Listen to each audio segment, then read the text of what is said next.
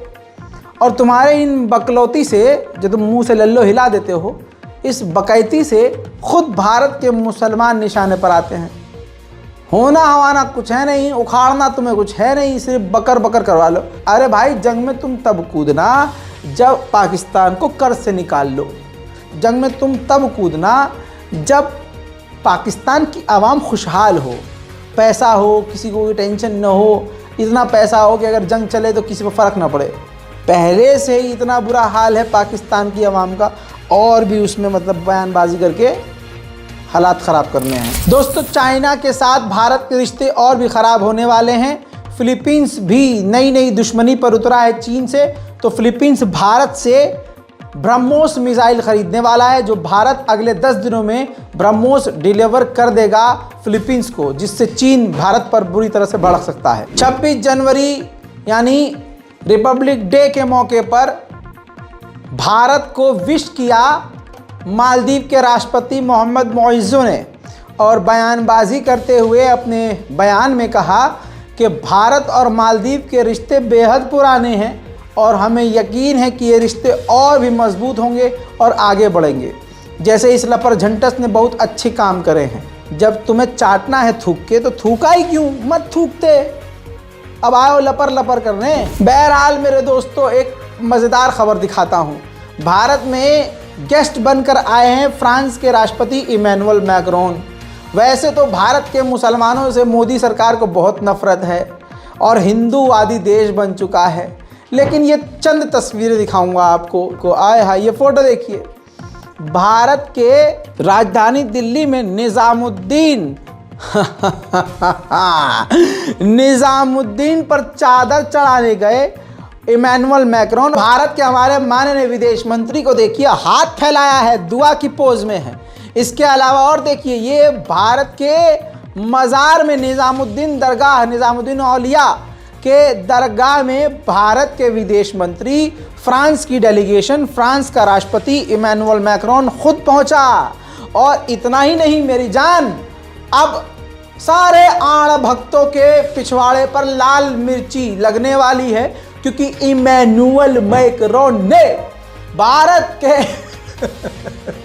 हमारे प्यारे विदेश मंत्री माननीय जयशंकर के साथ बैठकर कव्वाली भी सुनी है। देखिए,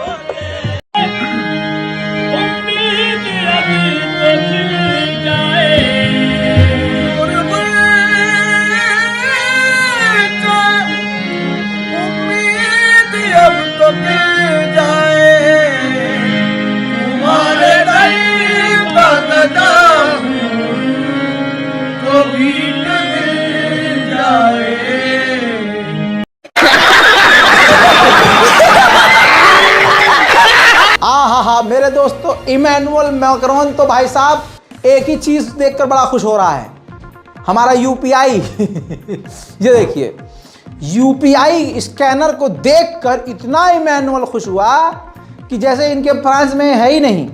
बहरहाल भारत के प्रधानमंत्री माननीय हमारे शक्तिमान मोदी जी ने उनके साथ बैठकर चाय पी, घूमे, अच्छे पल बिताए। उम्मीद करते हैं कि इससे भारत और फ्रांस के रिश्ते और मजबूत होंगे। इमैनुअल मैक्रोन ने ये बयान भी दे दिया कि अब हमारी दोस्ती है बहुत गहरी है, बहुत पुरानी है, हम बहुत पुराने साथी हैं और आगे साथी इसी तरह से रहेंगे। पहली चॉइस हमारी भारत है और माननीय मोदी जी के साथ जो मैंने चाय पी है वो मुझे हमेशा याद रहेगी, क्योंकि उसका भुगतान यानी उसके पैसे हमने यूपीआई के थ्रू दिए थे। सुनिए। Translated 1 century ago. And I will not forget the chai we shared together close to the palace, because it was a chai paid with UPI. And this is the perfect synthesis of why it is so special.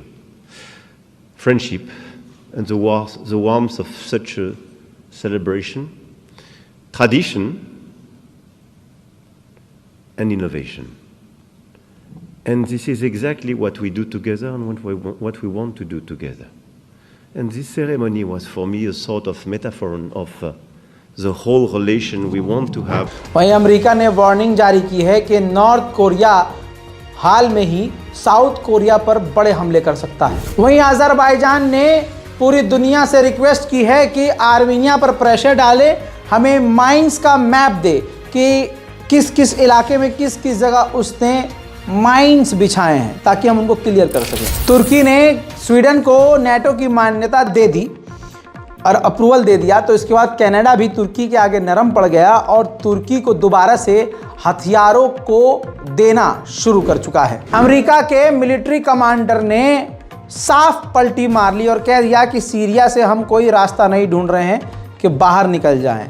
साथ ही हम तुर्की की फौज के खिलाफ नहीं हैं, हम तो चाहते हैं कि तुर्की की मिलिट्री मजबूत हो और इसके लिए हम उसके साथ हैं। Yeah, well, first of all, thanks for having me. We fully support the modernization of the Turkish military and look forward to continuing to have the discussions and working with our Congress through the process, the foreign military sales process that we have. We believe that the F-16 obviously provides a critical capability and as a strategic NATO ally, we of course want to continue to work with Turkey to ensure that the Turkish military has the advanced capabilities it needs to not only protect its own citizens but also दुनिया के तमाम देश जब satellite launch करते हैं तो दुनिया तारीफ करती है, बहुत बढ़िया, वेरी गुड, फख्र का माहौल होता है, फख्र का समा होता है। ऐसे में ईरान ने जो कामयाबी हासिल की और सैटेलाइट लॉन्च किया तो उस लॉन्च के खिलाफ बयानबाजी की, उसका विरोध किया फ्रांस, जर्मनी और ब्रिटेन ने।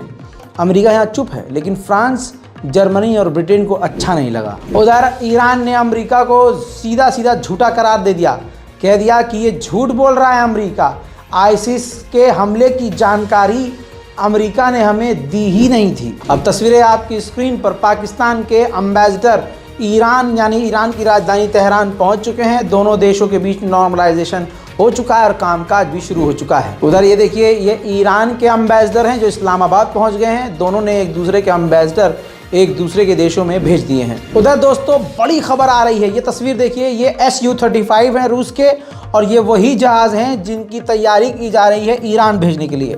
रशिया इन जहाज़ों को जल्द से जल्द ईरान भेजने की तैयारी कर रहा है। उधर किसान आंदोलन अलग लेवल का फ्रांस में चल रहा है। तस्वीरें आपकी स्क्रीन पर हैं। हाईवेज को किसानों ने पूरी तरह से ब्लॉक कर दिया है, रास्ते को बंद कर दिया है। ये ड्रोन फुटेज है, ये हाईवे है जो कि पेरिस तक जा रहा है। ये रास्ता, जो सड़क जो आप देख रहे हैं, ये पेरिस के लिए जाता है। दुनिया भर से जब लोग आते हैं और पेरिस जाते हैं तो इसी रोड का इस्तेमाल किया जाता है, जो पूरी तरह से किसानों ने ब्लॉक कर दिया है। उधर पुर्तगाल की राजधानी लिस्बन में ये तस्वीर देखिए, बैनर लगा हुआ है, प्रदर्शन हो रहा है। वहाँ पर एक तरह से समझ लीजिए कि फायर शॉट लगाया गया है और लिखा गया है कि let's take Lisbon back from the Muslim, यानी लिस्बन को आज़ाद करवाया जाए मुसलमानों से। यानी एंटी मुस्लिम जो नफरत है वहाँ देखी जा रही है। रूस का एक जहाज़ मारकर यूक्रेन ने गिराया, तो अब वो जांच कर रहा है रशिया ने कहा है कि हम जांच कर रहे हैं, हमें शक है कि हमारे जहाज़ को अमेरिकी या फ्रांसीसी मिसाइल से मारकर गिराया है। जर्मनी के इंटेलिजेंस चीफ ने कहा कि नेटो पर हमला करने के लिए रशिया ज़रा भी नहीं सोचेगा। अगर उसके साथ कुछ किया जाता है तो हेजिटेट नहीं करेगा, वो नेटो पर हमला करने से पहले वो तुरंत हमला कर देगा। पुतिन इस वक्त पूरी तैयारी कर चुके हैं। वहीं 15 साल के बाद अमेरिका बरतानिया में रूस के खिलाफ एटम बॉम्ब, न्यूक्लियर तैनात करने जा रहा है। मेरे दोस्तों, ये थी अंतरराष्ट्रीय प्राइम टाइम रिपोर्ट। इस रिपोर्ट को शेयर करना मत भूलिएगा। इंतजार कीजिए हमारे अगले अपडेट का और इस रिपोर्ट को ज़्यादा शेयर कीजिए और अपनी राय कमेंट में लिखना मत भूलिए। मैं हूं रज़ा और आप देख रहे हैं रज़ाग्राफी। जय हिंद।